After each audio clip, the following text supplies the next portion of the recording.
நம்ம வந்து அதிகாலையில் எழுந்திருக்கணும்னு வச்சுக்கோங்களேன்.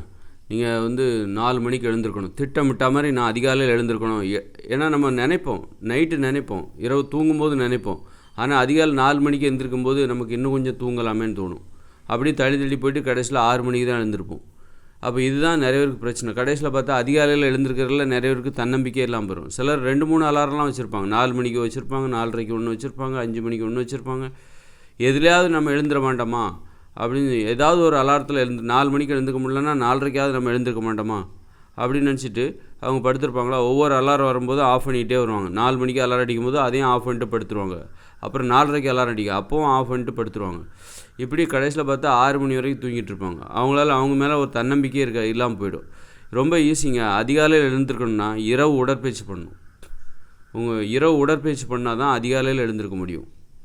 நீங்கள் வந்து 4 மணிக்கு எழுந்திருக்கேன், இப்போ வந்து 5 மணிக்கு எழுந்திருக்கணுமா, 10 நிமிஷம் உடற்பயிற்சி பண்ணுங்கள்.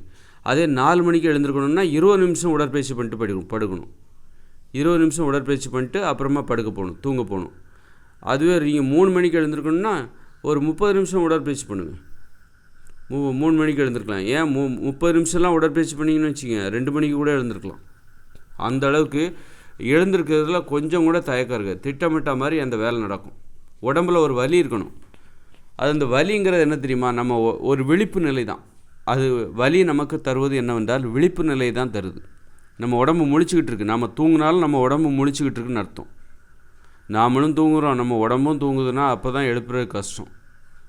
நம்மளால் ஏன் எழுந்திருக்க முடியல, திட்டமிட்ட மாதிரியான ஒரு வேலை செய்ய முடியல, நம்ம ஏன் ஒரு வேலையை தள்ளி போடுறோம். இப்போ காலையில் எழுந்திருக்கணும்னு நினைக்கிறோம், 4 மணிக்கு எழுந்திருக்கணும்னு நினைக்கிறோம்.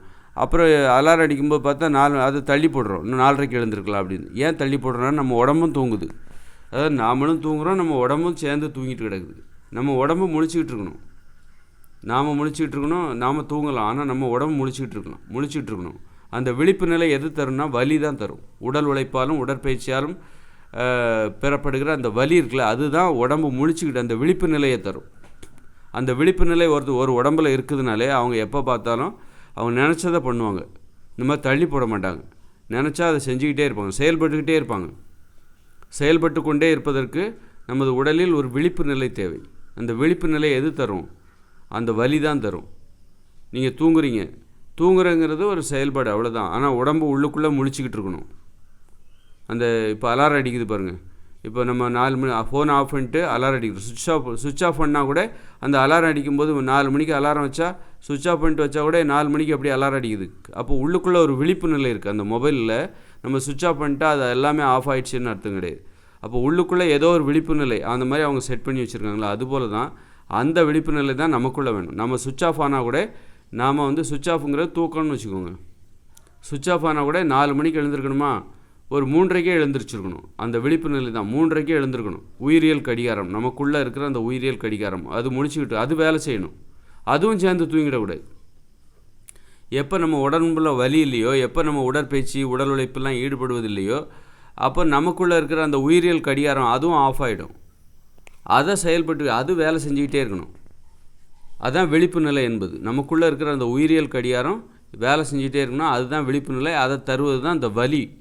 உடல் உழைப்பாலும் உடற்பயிற்சியாலும் தருகிற உடம்பில் ஏற்படுகிற அந்த வலி இருக்குல்ல, அது வந்து நம்ம அதிகாலையில் எழும்ப வைக்கும். அதுதான் நம்மளை வந்து திட்டமிட்ட மாதிரி உங்கள் லட்சியத்தில் கொஞ்சம் கூட தொய்வு இல்லாமல் நீங்கள் நினச்சதுக்கு மேலேயும் செஞ்சிட்ருப்பீங்க. நினச்சதுக்கு மேலேயும் டெய்லி ஒரு டார்கெட் இருக்கும் உங்களுக்கு. இன்றைக்கி இதை நீங்கள் அச்சீவ் பண்ணணும், இதை நம்ம சாதிக்கணும், இதை செஞ்சு முடிக்கணும், இந்தந்த செயல்கள்லாம் தினமும் செஞ்சு முடிக்கணும் அப்படின்னா அதை நீங்கள் அதுக்கு அதிகமாகவே செய்வீங்க. அதுக்கு வந்து அடிக்கடி எக்ஸசைஸ் பண்ணிக்கிட்டே இருக்கணும்.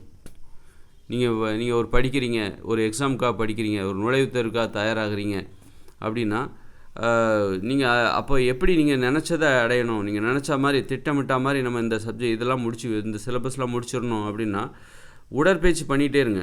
1 மணி நேரத்துக்கு ஒரு வாட்டி உடற்பயிற்சி பண்ணிக்கிட்டே இருங்க. வீட்டிலே ஹோம் ஜிம் எதாவது வச்சு வீட்டிலே ஒரு உடற்பயிற்சி சில உடற்பயிற்சி கருவிகளை வாங்கி வச்சுக்கிட்டு இப்போ படுத்துட்டு அப்படி திரும்ப எழுந்திருக்கிறது, வயிற்றுக்கு பயிற்சி கொடுக்குறது, அப்டமன் பயிற்சியெல்லாம் கொடுக்குறது, அது மாதிரி தண்டால் எடுக்கிறது, புல்லப்ஸ் எடுக்கிறது, 5 நிமிஷம் பண்ணிவிட்டு திரும்ப போய் படிக்க போகணும். 5 நிமிஷம் பண்ணிட்டு 1 மணி நேரத்துக்கு ஒரு வாட்டி ஒரு 5 நிமிஷம் 10 நிமிஷம் உடற்பயிற்சி செய்துட்டு இப்போ ஒரு 5 நிமிஷம் கூட பண்ணால் போதும். 1 மணி நேரத்துக்கு ஒரு வாட்டி 5 நிமிஷம் பண்ணுங்கள். இப்படி 10 மணி நேரத்தில் நீங்கள் 50 நிமிஷம் பண்ணிடுவீங்க. 1 மணி நேரத்துக்கு ஒரு வாட்டி 5 நிமிடம் உடற்பயிற்சி.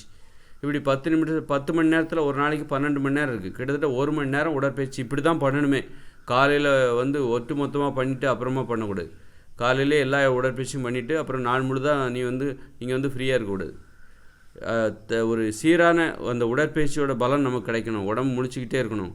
அப்படின்னா ஒரு அடிக்கடி பண்ணிகிட்டே இருக்கணும். 1 மணி நேரத்துக்கு ஒரு வாட்டி ஒரு 5 நிமிடங்கள் பண்ணிக்கிட்டே இருக்கணும் உடற்பயிற்சி. உட்கார்ந்து எழுந்திருக்கிறது, உட்காந்து கையில் ஒரு 10 கிலோ வெயிட்டை தூக்கிட்டு உட்காந்து எழுந்திருக்கணும் ஒரு 10 வாட்டி, அல்லது ஒரு 5 கிலோ வெயிட்டை தூக்கிட்டு ஒரு 10 வாட்டி எழுந்திருக்கணும் ஒரு 5 நிமிஷத்துக்கு ஒரு வாட்டி.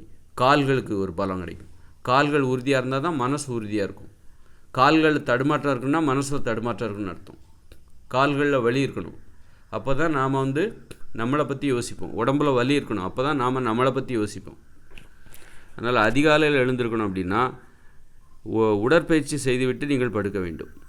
அதுதான் அதிகாலையில் எழுந்திருப்பது. அப்புறம் அதே நேரத்தில் சீக்கிரமாகவும் படுக்கணும். நீங்கள் 2 மணிக்கு எழுந்திருக்கணுமா, 1 மணிக்கு நைட்டு 12 மணிக்கு தான் படுக்கிறீங்க, ஆனால் 2 மணிக்கு எழுந்திருக்கணும் அப்படின்னா உங்கள் உடம்பை நீங்கள் கஷ்டப்படுத்துறீங்க. உங்கள் உடம்புக்கு தூக்கமும் தேவை. உங்கள் உடம்புக்கு என்ன தேவைங்கிறத நீங்கள் தெரிஞ்சுக்கணும். தூக்கமும் தேவை உங்கள் உடம்புக்கு. அதனால் தூக்கத்தை கொடுத்துட்டு தான் நீங்கள் அதிகாலையில் எழுந்திருக்கணும். அப்போ ஒரு 8 மணிக்கே நீங்கள் படுத்துடணும். இல்லை 4 மணிக்கு தான் எழுந்திருக்கணும் அப்படின்னா ஒரு 9 மணிக்கு படுங்க இரவு. இல்லை எனக்கு 2 மணிக்கு எழுந்திருக்கணும் அப்படின்னா இரவு 8 மணிக்கே படுத்துடணும். ஆனால் படுத்த உடனே எனக்கு தூக்கம் வரணுமே, நான் படுத்துருவேன், ஆனால் தூக்கம் வரணுமே. அதுதான் படுத்த உடனே தூக்கம் வரணுமா, அதுக்கும் இந்த வலி தான் வேலை செய்யும். நீங்கள் படுத்த உடனே தூங்கணும் அப்படின்னா, தூக்கம் வரணும் அப்படின்னா உடம்புல ஒரு வலி இருக்கணும், ஒரு அசதி இருக்கணும், ஒரு களைப்பு இருக்கணும். அது உடற்பயிற்சி, உடல் உழைப்பு. அதனால தான் அது கிடைக்கும். விளையாடணும், நீச்சல் அடித்து குளிக்கணும், வாக்கிங் போகணும், ரன்னிங் போகணும். இப்படி உடம்பை ஒரு வலியோடு வச்சுருங்க. அப்போ நீங்கள் படுத்த உடனே தூங்குவீங்க, அப்புறம் டானு எழுந்திருப்பீங்க. அப்போ இப்போ அதான் இப்போ எவ்வளோ அருமையாக போச்சு. தூக்கமும் வந்துடுது, எழுந்திருக்கிறது தூக்கம் நமது கட்டுப்பாட்டுக்குள்ளே வந்துடுது. தூக்கம் என்னுடைய கட்டுப்பாட்டில் இல்லைங்க. நான் 8 மணிக்கு படுத்துடுறேன், ஆனால் நைட்டு 8 மணிக்கு படுத்தாலும் எனக்கு 10 மணி ஆகிடுது தூக்கம் வர்றதுக்கு. அப்படியே மொபைல் ஃபோன் பார்த்துட்டே போகிறேன். அப்போ உடம்புல வலி இல்லைன்னு அர்த்தம். உடல் உழைப்பு உங்கள்கிட்ட இல்லை, உடற்பயிற்சி இல்லை. அதனால தான் வந்து உங்கள் உடம்பு படுத்த உடனே தூங்க மாட்டேங்குது. டான்னு எழுந்திருக்கணும்னா எழுந்திருக்கவும் மாட்டேங்குது, படுக்கவும் தூங்கவும் மாட்டேங்குது. உங்கள் பேச்சு உங்கள் உடம்பு கேட்க மாட்டேங்குது. உங்கள் பேச்சு உங்கள் உடம்பு கேட்கணும். அதுதான் உங்களுக்கு கௌரவம், உங்களுக்கு ஒரு தன்னம்பிக்கை அப்போ தான் வரும். ஒரு அம்மாவுக்கு ஒரு மனைவிக்கு கணவன் சொன்ன பேச்சு கேட்குறான் அப்படின்னா அவளுக்கு ஒரு தன்னம்பிக்கை வரும். அதுபோல் மனைவியும் தனது விருப்பத்தின்படி தான் நடந்துக்கிறா அப்படின்னா கணவனுக்கு ஒரு தன்னம்பிக்கை வரும். அதுபோல் தான் நம்ம தன்னம்பிக்கைங்கிறது நம்ம உடம்பு சொன்னால் கேட்கணும். அப்போ தான் நமக்கு தன்னம்பிக்கை ஏற்படும். அதற்கு உடற்பயிற்சி, உடல் உழைப்பு பண்ணி உடம்பை ஒரு வலியோடு வச்சுருந்தா உடம்பு முழிச்சுக்கிட்டு இருக்குன்னு அர்த்தம். அப்படி உடம்புல வலியே இல்லைன்னா நீங்கள் கண்ணை திறந்துருந்தாலும் உங்கள் உடம்பு தூங்குதுன்னு அர்த்தம். அப்போ தான் வந்து எந்த வேலையை நீங்கள் யோசிச்சினாலும் அந்த வேலையை தள்ளி போட்டுக்கிட்டே இருப்பீங்க. ஏன்னா உங்கள் உடம்பு தூங்கிட்டு இருக்கு. நீங்கள் கண்ணை திறந்து வச்சுருக்கீங்க, அவ்வளோதான். உங்கள் உடம்புல வலி இல்லைன்னா அது முழிச்சிரும். வலின்னா என்னது? விழித்திருப்பது, விழிப்புணர்வு என்று அர்த்தம். வலி இருக்கிறது என்றால் விழிப்புணர்வு என்று அர்த்தம். அந்த வலி இல்லைன்னா நீங்கள் ஒரு வேலையை செய்யணும்னு நினைப்பீங்க, அப்புறம் பார்த்துக்கலாம். ஏன்னா உடம்பு முழிக்கலை, நீங்கள் கண்ணு தான் திறந்துட்டுருக்கு, உடம்பு உள்ளுக்குள்ளே தூங்கிட்டு இருக்குன்னு அர்த்தம்.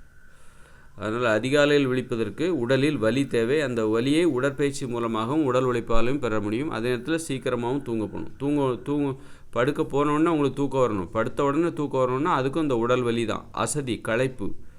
அது உங்கள் உடம்புல எப்போவும் வலி இருந்தால் எப்போ இருந்தாலும் அது உங்களுக்கு ஓய்வை எதிர்பார்த்துக்கிட்டு இருக்கு. உடம்புல வலி இருக்குன்னா என்ன அர்த்தம்? ஓய்வு தேவைன்னு அர்த்தம். உங்கள் உடம்புல வலி இருக்கா? ஓய்வு தேவை. அந்த வலியை நீங்கள் உருவாக்குங்க உடற்பயிற்சி மூலமாக. அப்போ படுத்த உடனே தூங்கிடுவீங்க. வலி இருக்குது இல்லை, நீங்கள் படுத்தா கண்டிப்பாக தூங்கிடுவீங்க. உங்கள் உடம்புல ஒரு வலி இருக்கா, களைப்பு இருக்கா? அந்த வலி எப்படி வந்தது? உடற்பயிற்சினாலும் உடல் உழைப்பாலும் வந்தது. அப்படின்னா வலியை ஏற்படுத்திக்கோங்க, படுத்த உடனே தூங்கிடுவீங்க. வலி இல்லைன்னா உங்களுக்கு ஓய்வு தேவையில்லை. நீங்கள் படுத்த உடனே உங்களால் தூங்கவும் முடியாது. அதனால் நல்லா தூங்கணும். நல்லா தூங்கினா தான் நல்லா எழுந்திருக்கிறதுக்கு நமக்கு உற்சாகமாக இருக்கும்.